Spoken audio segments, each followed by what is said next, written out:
This is Chapter 9 of Prodigy. June. Denver, Colorado. 1937 hours. 24 degrees Fahrenheit. I arrive in the capital by train station 42B in the midst of a snowstorm where the crowd has gathered on the train platform to see me. I peer at them through my frosted window as we slow to a standstill. Even though it's freezing cold outside, these civilians are crowded behind a makeshift metal railing, pushing and shoving one another as if Lincoln or some other celebrity singer has just arrived. No less than 2 Capitol military patrols push back against them. Their muffled shouts reach over me. Get back. Everybody's to move behind the barriers. Behind the barriers. Anyone with a camera will be arrested on sight. It's odd. Most of the civilians here seem poor. Helping Day must have given me a good reputation in the slum sectors. I rub at the thin wires of the paperclip ring on my finger, a habit I've already developed. Thomas walks over to my aisle and leans over the seats to talk to the soldiers sitting alongside me. Take her to the door, he says quickly. His eyes flicker to me and then over the outfit I'm wearing. Yellow prison vest, thin white collar shirt. He acts as though the conversation we had last night in the interrogation room never happened. I just concentrate on my lap. His face makes me sick to my stomach. She'll be out cold there, he says to his men. Make sure she has a coat. The soldiers point their guns at me. Model XM 250 7mm range smart rounds can shoot through 2 layers of cement, then haul me to my feet. During the train ride, I'd watched these 2 soldiers with such intensity that their nerves must be completely shot by now. My hand shackles clank together. With guns like that, one hit and I'd die of blood loss no matter where on my torso the bullet struck me. They probably think I'm planning a way to grab a gun from them when they're not paying attention. A ridiculous assumption because with my shackles on, I have no way of firing the rifle correctly. Now they lead me down the aisle into the end of our train car, where 4 more soldiers wait at the open door that leads down to the station platform. A gust of cold wind hits us, and I suck in my breath sharply. I've been near the war front once, back when Midas and I went on our only mission together, but that was West Texas in the summer.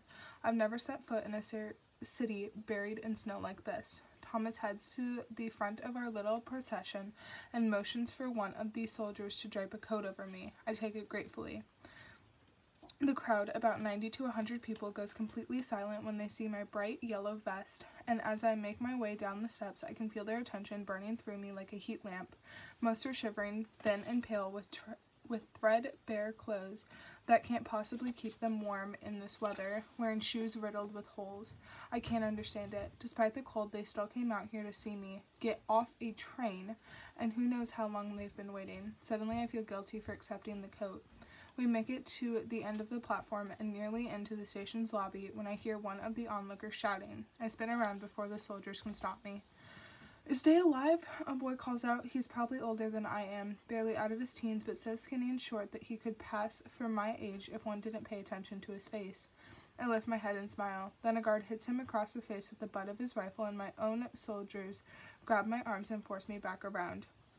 The crowd breaks into an uproar. Shouts instantly fill the air. In the midst of it all, I hear a few call out, "Day lives! Day lives!" Keep moving, Thomas barks. We push into the lobby, and I feel the cold air cut abruptly off as the door shuts behind us. I didn't say anything, but my smile was enough. Yes, Day is alive. I'm sure the Patriots will appreciate my enforcing this rumor for them. We make our way through the station and into a trio of waiting jeeps. As we leave the station and head onto an arching freeway, I can't help gaping at the city that's streaming past my window. You usually need a good reason to come to Denver. No one but native civilians are allowed in without specific permission. The fact that I'm here and getting a glimpse of the city's interior is unusual. Everything's smothered under a blanket of white, but even through the snow I can see the faint outline of a vast dark wall that traps Denver like giant levees against floodwaters. The armor. I read about it during grade school, of course, but to see it with my own eyes is something different. The skyscrapers here are so tall that they disappear into the fog of snow-laden clouds, each terrace level covered in thick sheets of snow, each side secured with giant metal support beams. Between buildings, I catch glimpses of the Capitol Tower. Now and then I see spotlights sweeping through the air and helicopters circling the skyscrapers. At one point, 4 fighter jets streak above us. I paused to admire them for a moment. They're X-92 Reapers, experimental aircrafts that haven't gone into production outside the capital yet, but they must have passed their test runs if the engineers trust them to soar right over the center of downtown Denver. The capital is every bit the military city Vegas is, and is even more intimidating than I imagined. Thomas's voice snaps me back to reality. "We're taking you to Colburn Hall," he says from the Jeep's front passenger seat. "It's a dining hall in the Capitol Plaza where the senators sometimes convene for banquets. The elector dines there frequently." Colburn? From what I've heard, that's a very fancy meeting spot, especially considering how I was originally meant to stay at the Denver Penitentiary. This must all be new info for Thomas, too. I don't think he's ever been inside the Capitol, but like a good soldier, he doesn't waste any time gawking at the scenery. I find myself anxious to see what the Capitol Plaza's like, if it's as large as I've imagined. From there, my patrol will leave you behind, and you'll be passed along to one of Commander DeSoto's patrols. Razor's patrols, I add to myself. The elector will meet you in the hall's royal chamber. I suggest you behave appropriately. Thanks for the tip, I reply, smiling coldly at Thomas's reflection in the rearview mirror. I'll be sure to give him my best curtsy. In reality, though, I'm starting to feel nervous. The elector is someone I've been taught to revere since birth, someone I thought I'd never hesitate to give my life for. Even now, even after everything I know about the Republic, I still feel that deep-rooted commitment trying to resurface, a familiar blanket I want to wrap myself with. Strange, I didn't feel this when I heard about the elector's death or when I saw Andon's first televised speech. It's been hidden until now, when I'm only a few hours from seeing him in person. I'm not the prized prodigy I was when we first met. What will he think of me? Colburn Hall, Royal Dining Chamber. It echoes in here. I sit alone at one end of a long table, 12 feet of dark cherry wood, hand-carved legs, ornate gold trim, probably painted on with a fine detail millimeter brush. My back straight against the chair's red velvet cushioning. Far against the opposite wall, the fireplace crackles and pops with a giant portrait of the new elector hanging above it, and 8 gold lamps light the sides of the chamber. Capitol Patrol soldiers are everywhere. 52 line the walls shoulder to shoulder, and 6 stand at attention to either side of me. It's still bitterly cold outside, but in here it's warm enough for the servants to have clothed me in a light dress and thin leather boots. My hair has been washed, dried, and brushed, and it falls straight and shining down to the middle of my back. It's been adorned with strands of tiny cultivated pearls, easily worth 2,000 notes apiece. At first I admire them with ginger touches, but then I recall the poor people gathered at the train station in their threadbare clothes, and I pull my fingers away from my hair, disgusted with myself. Another servant had dabbed translucent powder across my eyelids, so they gleam in the low firelight. My dress, a creamy white accented by stormy grays, flows down to my feet in layers of chiffon. The inner corset makes me short of breath. An expensive dress, no doubt. 50,000 notes? 60? The only things that seem out of place in this picture are the heavy metal shackles that bind my ankles and wrists, chaining me down to my chair. A half hour passes before another soldier, wearing the distinctive black and red coat of the Capitol's patrols, enters the chamber. This one holds the door open, stands at attention, and lifts his chin. "Our glorious Elector Primo is in the building," he announces. "Please rise." He tries to look like he's talking to no one in particular, but I'm the only one sitting. I push up from my chair and stand with a clink of my chains. 5 more minutes pass. Then, just as I'm about to wonder whether anyone's going to come at all, a young man steps quietly through the door and nods to the soldiers at the entrance. The guards snap to a salute. I can't salute with these shackled hands, and I can't bow or curtsy properly either, so I just stay the way I am and face the elector. Andon looks almost exactly like he did when I first met him at the celebratory ball, tall and regal and sophisticated, his dark hair tidy, his evening coat a handsome charcoal gray, with gold pilot stripes on the sleeves and gold epaulets on the shoulders. His green eyes are solemn, though, and there's a very slight slouch to his shoulders, as if a new weight had settled there. It seems as though his father's death has affected him after all.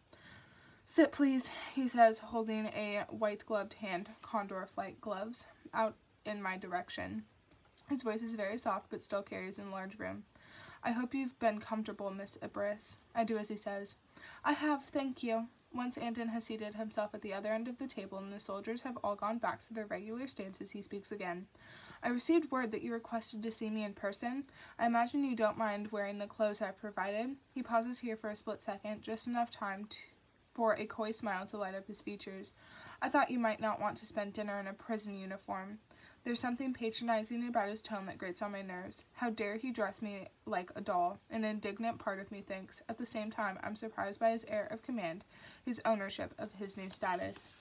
He has suddenly come into power, a great deal of it, and he wears it so confidently that my old feelings of loyalty press heavily against my chest.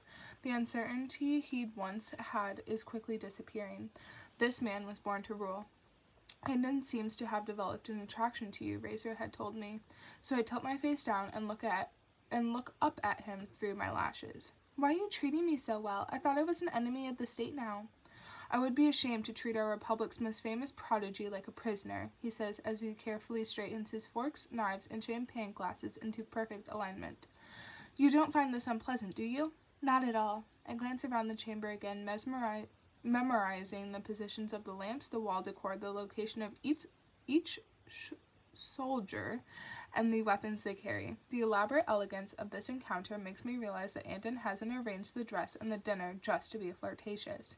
He wants news about how well he's treating me to leak to the public, I think. He wants people to know that the new elector is taking good care of Day's savior. My initial distaste wavers. This new thought intrigues me. Andon must be very aware of his poor public reputation. Perhaps he's hoping for the people's support. If that's the case, then he's taking pains to do something that our last elector cared little about. It also makes me wonder, if Andon is actually looking for public approval, what does he think of Day? He certainly won't win people over by announcing a manhunt for the Republic's most celebrated criminal. 2 servants bring out trays of food, a salad with real strawberries, and an exquisitely roasted pork belly with hearts of palm, while 2 others place fresh white cloth napkins across our laps and pour champagne into our glasses.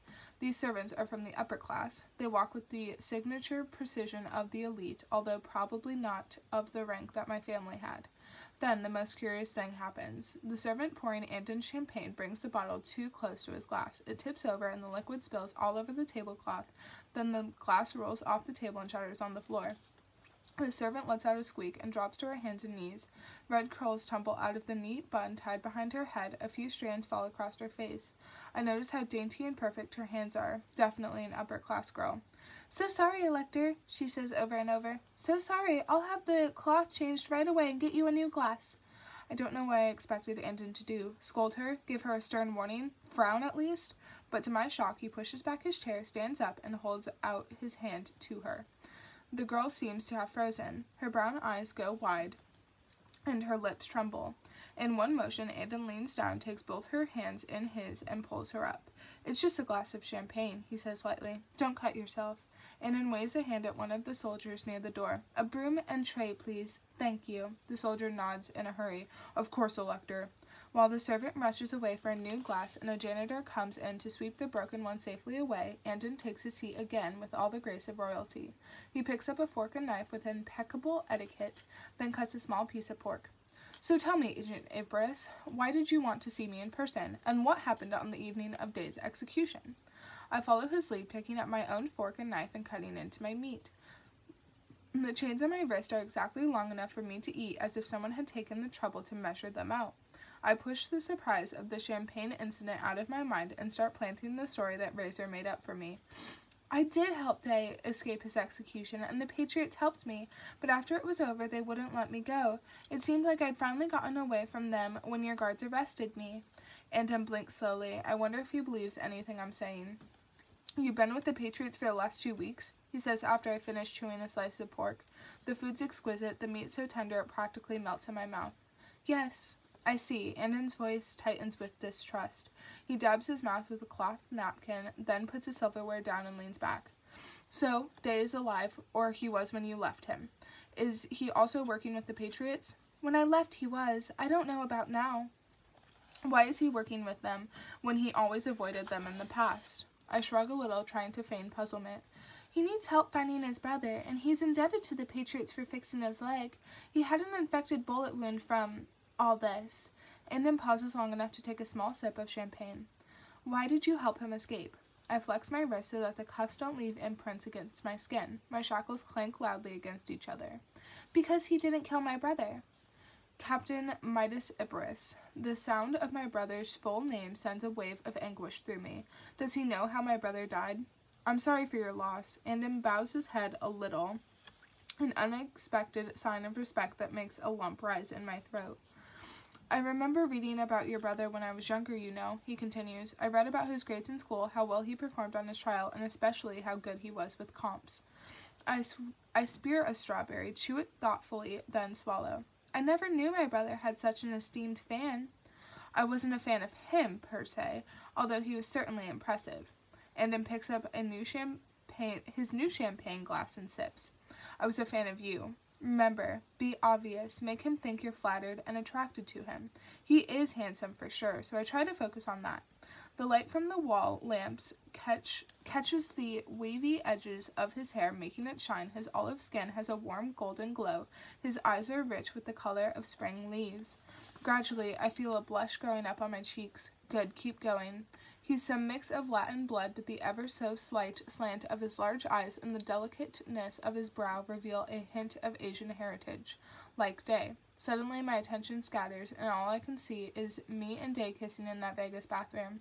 I remember his bare chest, his lips against my neck, his intoxicating defiance that makes Andon pale by comparison. The subtle blush on my cheeks flares into bright heat.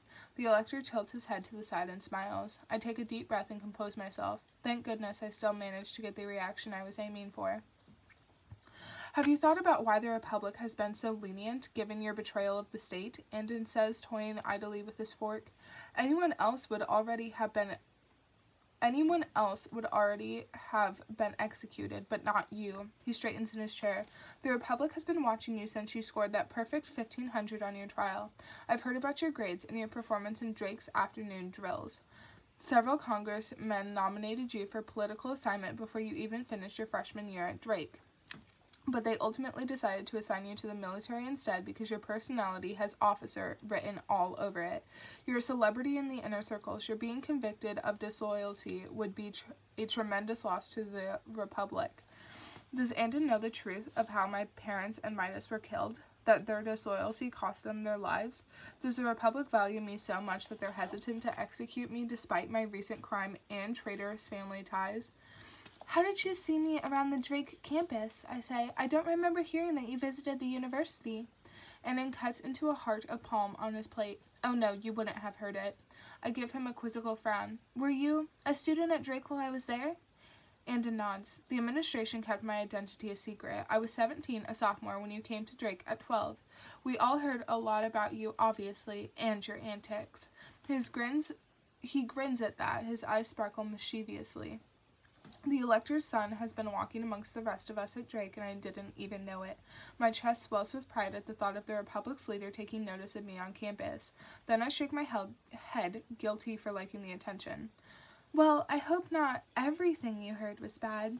Andon reveals a dimple in his left cheek when he laughs. It's a soothing sound. No, not everything.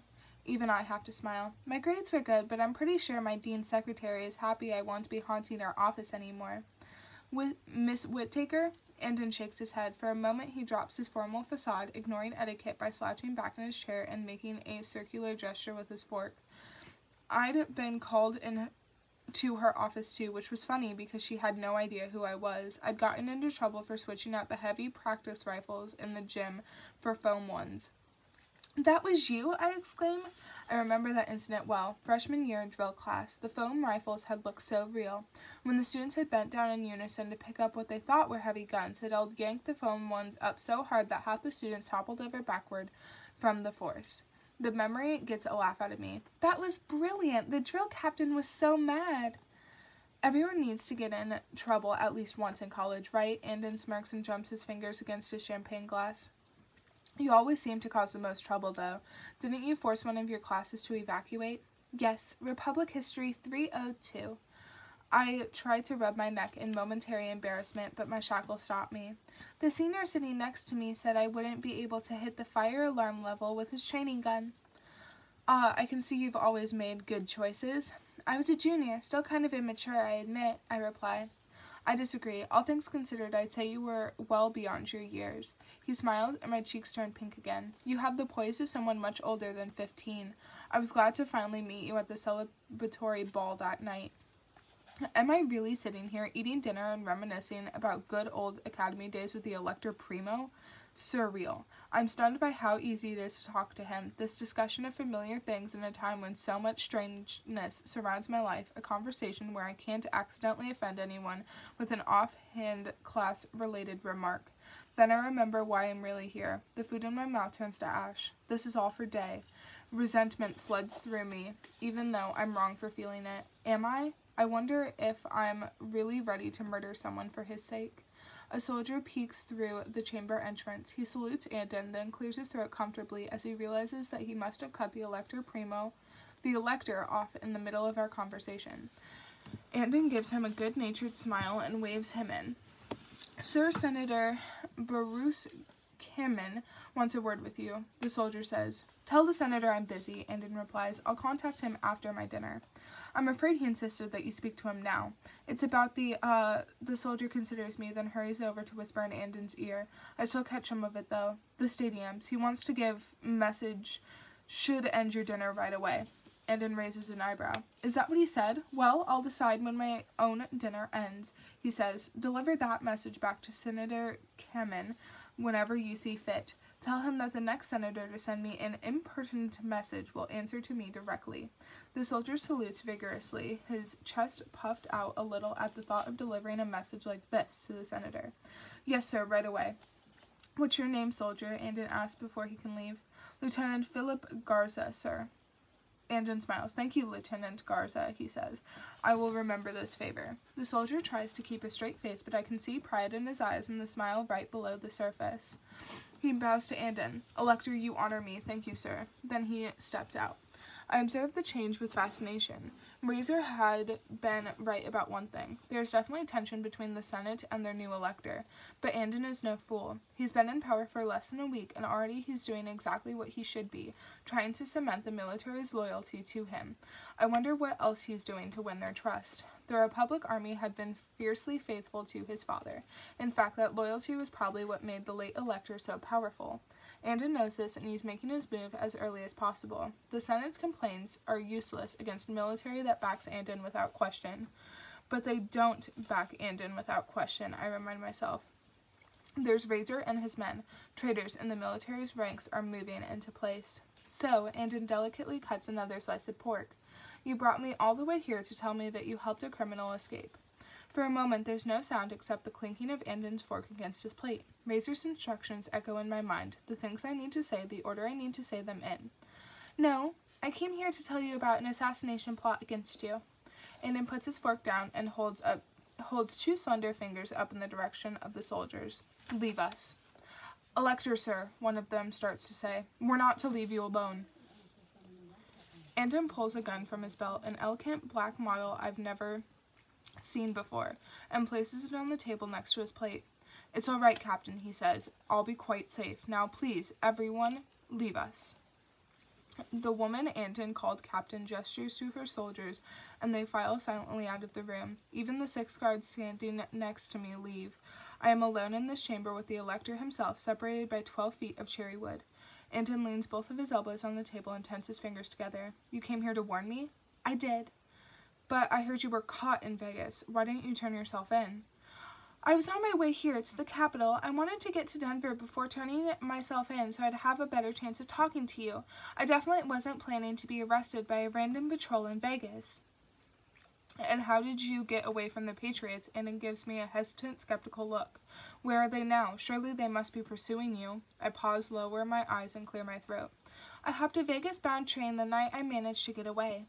Andon stays quiet for a moment, then puts down his fork and dabs his mouth.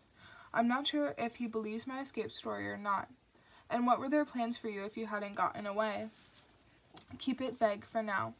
I don't know all the details about what they had planned for me, I reply, but I do know they're planning some sort of attack at one of your morale-boosting stops along the war front, and that I was supposed to help them. Lamar, Westwick, and Burlington were places they mentioned. The Patriots had people in place too, Andon, people here in your inner circle. I know I'm taking a risk by using his first name, but I'm trying to keep our new rapport going. Andon doesn't seem to notice. He just leans over his plate and studies me. How do you know this? He says. Do the Patriots realize you know? Is Day involved in all this too? I shake my head. I was never supposed to find out. I haven't spoken to Day since I left. Would you say that you're friends with him? A bit of an odd question. Maybe he wants to find Day? Yes, I replied, trying not to distract myself with memories of Day's hands intertwined in my hair. He has his reasons for staying. I have mine for leaving. But yes, I think so. Andon nods his thanks. You said there are people in my inner circle that I need to know about. Who?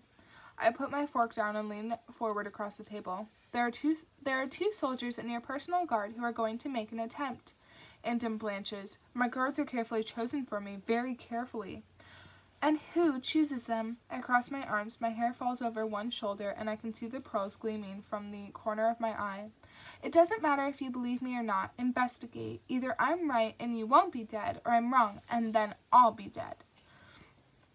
To my surprise, Andon gets out of his chair, straightens, and walks over to my end of the table. He sits in the chair next to mine and scoots it closer to me.